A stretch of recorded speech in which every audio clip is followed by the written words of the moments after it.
And if you don't have trust, what do you have? And I am left today at the start of this week wondering if we should trust this Phoenix Suns front office. I am left wondering if trust is a word that we need to remove from our vocabulary when it comes to discussing the Phoenix Suns, and specifically the front office. We talked about Kevin Durant and his relationship with the Phoenix Suns and the way they handled that in hour number 1 of the program. That's where the trust starts to erode a little bit, at least for me. That you don't handle potentially trading the biggest star on your team with, I don't want to say the proper kid gloves, but with the proper care that a situation that delicate requires. Now, I'm not saying you have to loop him in and have him sitting next to you when you're negotiating the trade, but you need to do a better job than you did. You can't leave him completely out to dry. So that's where the trust starts to break down immediately.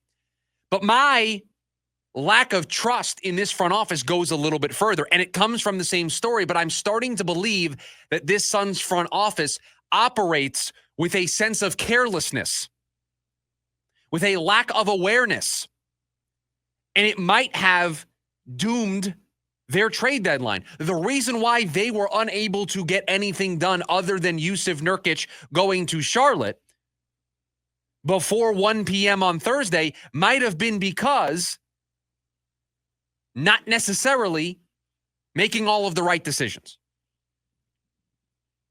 So going back to the Jimmy Butler situation and how the Suns were always viewed as the top team in all of this, basically until the last possible second.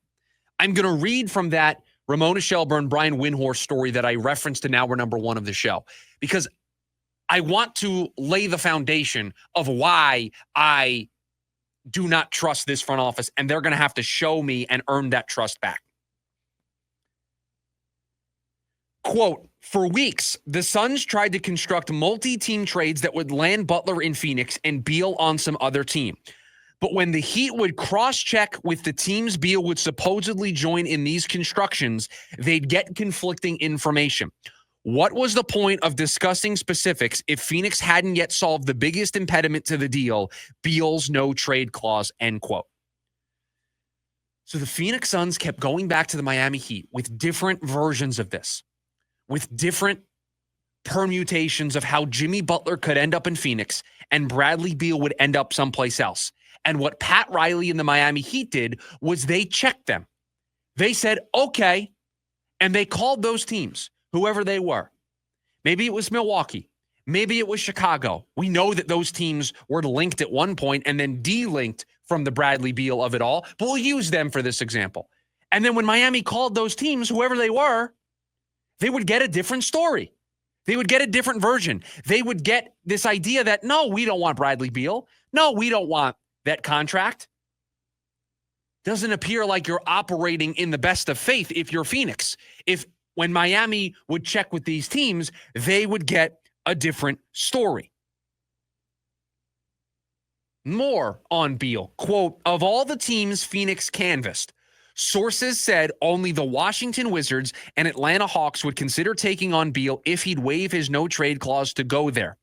The Suns clung to that hope for weeks, hoping that if they could improve their package to incentivize these teams to participate and other trades the Wizards and Hawks were working on fell through, then maybe there would be a path to a deal, end quote. The Phoenix Suns had a plan A, and that plan A was Jimmy Butler. My read on things after seeing this story is there wasn't a plan B. There wasn't a plan C. There wasn't a plan D. The Phoenix Suns had one plan at the trade deadline, and it was to get Jimmy Butler. And yet everything about the situation told them it wasn't happening. So you know what? They probably panicked a little bit.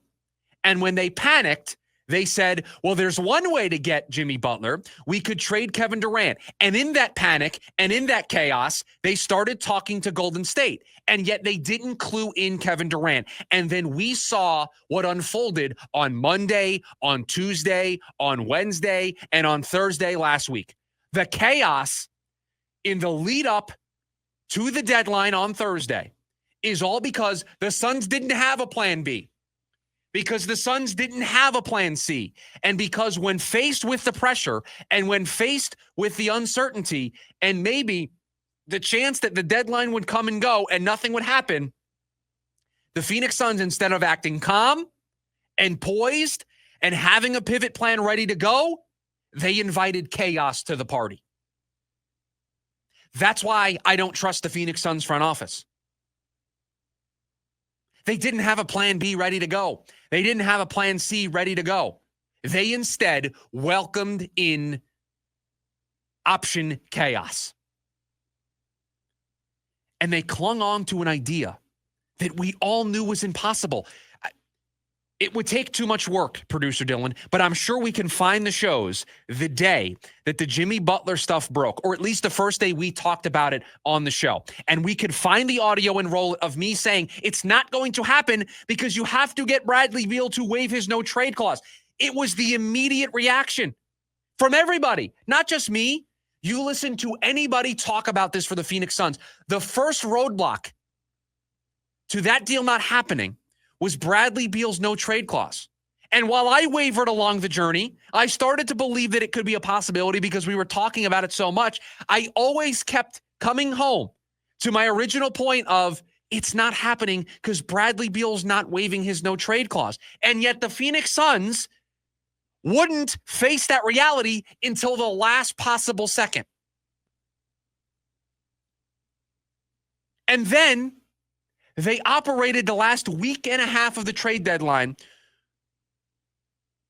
with all of the chaos to where people thought that Kevin Durant was going to be out the door, where people thought that Kevin Durant was going back to the Bay Area. So no, I no longer trust this front office, and I'm not sure how much trust I had in them to begin with, but I said on Friday that they made the right decision, that by pressing pause, taking the foot off the gas pedal, to stop barreling down the highway at 85 and to slow up to 70, that they made the right decision. And I gave them credit for that. Part of me thinks they might have lucked into it. Part of me thinks that they weren't operating with that clear mind on Thursday. That the only reason why we slowed down to 75 is because we were forced to. Because nothing else could happen. Because no other deal presented itself, because all their focus was on a deal that everybody knew from the get-go wasn't going to happen. And yet the entire time, you held on to this hope that you could get the deal done. And in the end of the day, you were made to look like the fool. How about this? Quote, the Warriors didn't like the deal. Either uneasy at the steep price Phoenix was asking for Durant. At one point, sources said Golden State debated acquiring Butler from Miami in a standalone deal, then using him as leverage in its conversations with Phoenix for Durant. This would have effectively blocked the Suns' long-standing desire to pair Durant with Butler and given some leverage to the Warriors as they angled to get a Durant deal done, end quote. This talked about a mega deal that would have sent Jonathan Kuminga, Butler, Valanciunas to the Suns. It would have sent some picks to the Suns. Wiggins and a first would have gone to Miami. Durant would have gone to Golden State. That was this super mega deal. But the Heat wanted some of the same things back that the Suns were looking for in the deal, and it just fell through. And the Suns were about to be played as fools because Golden State at one point considered, you know what? How about this? How about we just trade for Butler, and then you don't have a choice. Your Butler dream is dead. It's over. It's gone. The only way you do it is you deal with us. The Phoenix Suns were almost made to look like a complete fool. And while I think they ended up in the right result, I question how we got to that result. And my uneasiness about how we got to that result makes me concerned that with the big decisions that have to be made this summer, this organization has to decide this summer on what they want to do with Kevin Durant. And a lot of momentum pushes us in the direction of trading Kevin Durant. And so now, remember how upset and annoyed I was last week about the idea of trading Durant for Butler and how I said it would be a critical blunder. It would set the team back a decade at least. because it is the one trade asset that this team has. And so if we get to the summer where they are going to more than likely do this, the relationship, not great, not on the best foundation right now after what you did last week, and the team not playing well. And so if we get to the offseason and this team misses the playoffs or they're a first-round exit, big changes have to come. And the one big change that you can make is moving Kevin Durant. And so if you are going to entertain trading one of the trade chips that you have, one of the trade chips that could get you the most back to speed this whole process up, it's the thing that speeds the retool up the quickest. You're asking me to trust in this front office's ability to get the most out of that deal. I ask a somewhat rhetorical question. It's a question that I ask aloud that will get answered in the coming months when we have this conversation in the summer. Do you trust the Phoenix Suns front office right now to get the most for Kevin Durant? Do you? After what you read on Friday, do you trust this current organizational structure? Do you trust James Jones and Bartelstein? Do you trust them to get the most for Kevin Durant if it comes to a Kevin Durant trade? They lucked into their position right now, and they did some damage in the process. And again, I thought they got to the right place. But I'm worried about them following through on that right place because I don't love how they got to the right place.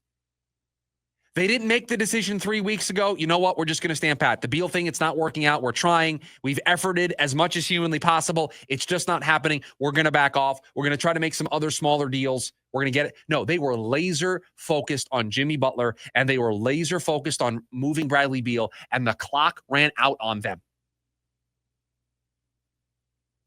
So do you trust them to get the most in the summertime?